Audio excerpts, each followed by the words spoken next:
Class 6 Hindi chapter 13 और इस chapter का नाम है सरिता। सरिता मतलब यहाँ पे एक कविता के बारे में यहाँ पे कहा गया है। सरिता एक नदी है, नदी का वही दूसरा नाम है सरिता। ठीक है, हम लोग जैसे विलोम शब्द में पर्यायवाची शब्द में हम लोग देखते हैं कि नदी का सरिता भी कहते हैं, नदी भी कहते हैं। ठीक है, तो यहाँ पे हमें नदी के बारे में, नदी के जीवन के बारे में बताया गया है कि नदियों का जीवन कैसे, नदी अपने जीवन कैसे रचती है और एक छोटी नदी कैसे बड़ी नदी में जाकर मिलती है, कैसे हमें बड़ी नदी का निर्माण होता है ना। हम लोग समुंदर देखते हैं, गंगा, जमुना, सरस्वती, इस प्रकार से एक नदी है, रिवर्स का नाम है। तो वे कैसे, कहाँ से निकल के और कैसे बहती है उसके बारे में यहाँ पे बताया गया है कि हम सभी जानते हैं कि नदी भी हम देखते हैं और जाते हैं, लेकिन हम अनुभव नहीं करते हैं। और उसी प्रकार से इसका जो हम अभी यहाँ पे बताया गया है कि नदियों का जीवन कैसा, वहाँ का जो जलधारा कितना तेज गति है, तो इस प्रकार से यहाँ पे केंद्रीय भाव को समझाया गया है और नदी के महत्व व उपयोगिता को बताया गया है कि हमारे जीवन में नदी का क्या महत्व है। ठीक है, एक व्यक्ति के जीवन में, तो इसका सारांश को हम लोग जानेंगे। ठीक है, यह लघु सरिता का बहता जल कितना शीतल कितना निर्मल। यह लघु सरिता मतलब, लघु मतलब यहाँ पे छोटा, यह एक छोटी नदी। सब अक्सर गांव देहात में देखते हैं कि छोटी छोटी नदी बहती है ना, तो यही छोटी नदी का जो बहता हुआ जल कितना शीतल मतलब ठंडा और कितना निर्मल मतलब स्वच्छ साफ। हिमगिरी के हिम से निकल निकल वह विमल दूध सा हिम का जल कर कर निनाद कल कल छल छल बहता आता नीचे पल पल। तो हिमालय के पर्वत से जब बर्फ़ पिघलता है, वहीं से वह पिघल के बर्फ़ जो पिघलता है और वह पानी बन के नीचे उतरता है और हमें शीतल जल, ठंडा जल हमें प्रदान करते हैं। नदियों के फलस्वरूप वह अपने रास्ते ढूंढ के बहते, कल कल बहती। कहीं कहीं सुने हो ना, जब बारिश के मौसम में बहुत सारे नदी में बाढ़ हो जाती है तो नदियों की धारा बहुत तेज बढ़ जाती है, तो उस समय उसकी आवाज़ किस प्रकार से होती है, आप लोग गौर किए होंगे, कल कल आवाज़ करती है। तो वैसे ही बहता आता नीचे पल पल, वैसे ही बहते आता रहता है। तन का चंचल मन का विह्वल, यह लघु सरिता का बहता जल। तन मतलब यहाँ पे शरीर का है, नदी का जो तन, चंचल मतलब यहाँ पे नदी, चंचल मतलब नटखट शरारत। मन का विहल, मन का विहल मतलब यहाँ पे व्याकुल, मन को व्याकुल करता है। यह लघु सरिता का बहता जल, तो मन कितना, अगर आप देख सकते हैं पहाड़ी एरिया में नदी की धारा बहुत अच्छी सुंदर वातावरण में देखने को बहुत ही अच्छा लगता है और मन व्याकुल हो जाता है देख के। और तन का चंचल, तो नदी का जो तन है उसका चंचल बहुत ही चंचल रहता है। निर्मल जल की यह तेज धार मतलब नदी का जो निर्मल स्वच्छ जल, साफ जल की यह तेज धार मतलब बहुत तेज गति से कुछ कुछ नदी बहती है, करके कितने श्रृंखला पार बहती रहती है लगातार, गिरती उठती है बार बार। तो यही जो उसका जो नदी है तेज धार, कितने श्रृंखला पार मतलब नदी के सामने बहुत सारी ऐसी चीज़ें आती हैं, कभी रुकावटें भी आती हैं, कभी पहाड़ पर्वत को भी पार करके, उबड़ खबड़ रास्ते को पार करके वहाँ बहती रहती है। उसकी वह बहुत चोट भी खटती है, कभी गिरती है तो कभी उठती है। तो कहीं पे कभी गड्ढा रहता है तो नदी का जो जल उसमें गिरता है, कहीं पे ऊपर रहता है, तो इस प्रकार से कुछ ऊपर नीचे जैसे नदी का जो रास्ता रहता है वैसे वह गिरते उठते बहुत सारे ऐसी चीज़ों को पार करके बहती रहती है। रखता है तन में कितना बल मतलब अपने शरीर में, अपने बहने का जो शरीर है उसका जो ताकत है, उसमें बहुत ताकत अपने आप पर रखता है। यह लघु सरिता का बहता जल, करके तरुमूलों का सिंचन, पेड़ पौधों का, तरुमूल मतलब यहाँ की पेड़ की जड़, तरुमूलों का सिंचन। तो नदी का जल हमेशा पेड़ पौधों के जो जड़ को नदी का जो पानी जो मिलता है तो वह बहुत ही मजबूत करता है। लघु जलधारों से आलिंगन, जल कुंडों में करते नर्तन, करके अपना बहु परिवर्तन।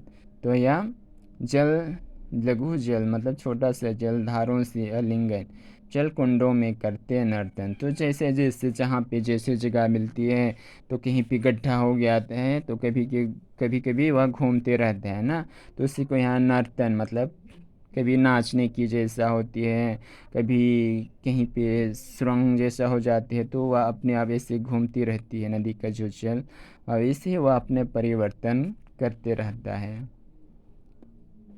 नेक्स्ट, आगे बढ़ता जाता केवल यह लघु सरिता का बहता जल, मिलता है इसको जब पथ पर पथ रोके खड़ा कठिन पत्थर, आकुल आतुर दुख से कतर, सिर पटक पटक कर रो रो कर।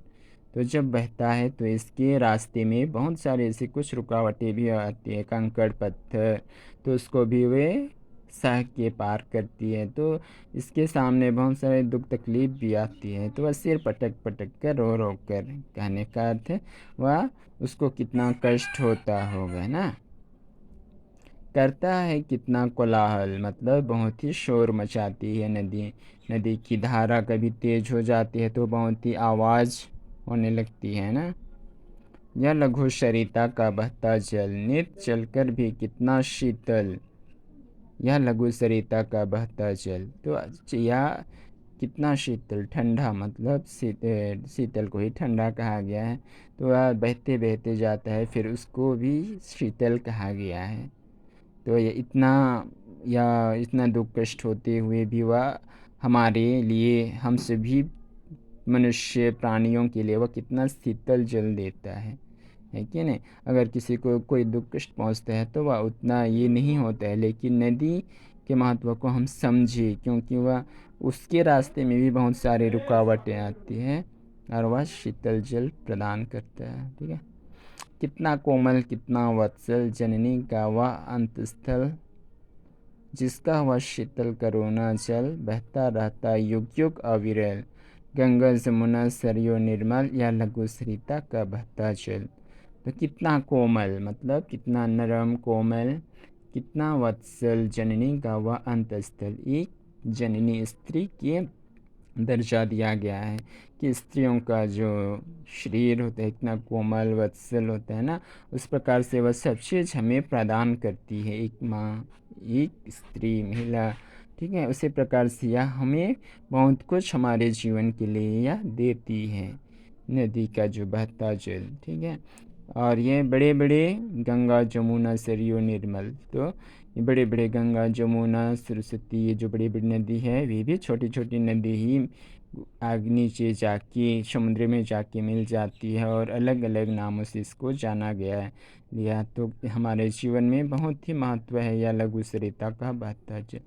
तो इस प्रकार से हम इनका जो नदी का जो धारा है, तो हमें समझना चाहिए कि यह कहाँ से, इसका हिमालय के पर्वत से हिम के पिघलने से वह निकलती है और बहते हुए नीचे बहुत सारे चीज़ों को हमें प्रदान करके जाती है अपने रास्ते से। ठीक है, तो इस कविता का जो शीर्षक कवि है गोपाल सिंह नेपाली, तो इन्होंने हिमालय से और एक नदी की सरिता अर्थात नदी के बारे में हमें बताया गया है। ठीक है, तो इधर वर्ड्स मीनिंग दिया गया है, इसे आप लोग देख के कम से कम 10 करके अच्छी तरह से 10 तो याद कर लीजिएगा। ओके, नेक्स्ट है क्वेश्चन आंसर।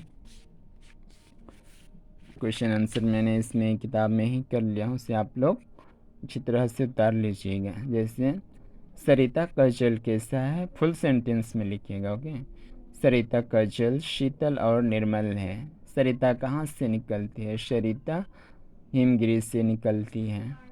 सरिता के जल का रास्ता कौन रोकता है, सरिता के जल का रास्ता पत्थर रोकता है। इस प्रकार से लिखना है, यहाँ पे ऑप्शंस में भी कर दिया हूँ, उसे आप लोग उतार लीजिएगा। ओके, नेक्स्ट है प्रश्नों के उत्तर बताओ।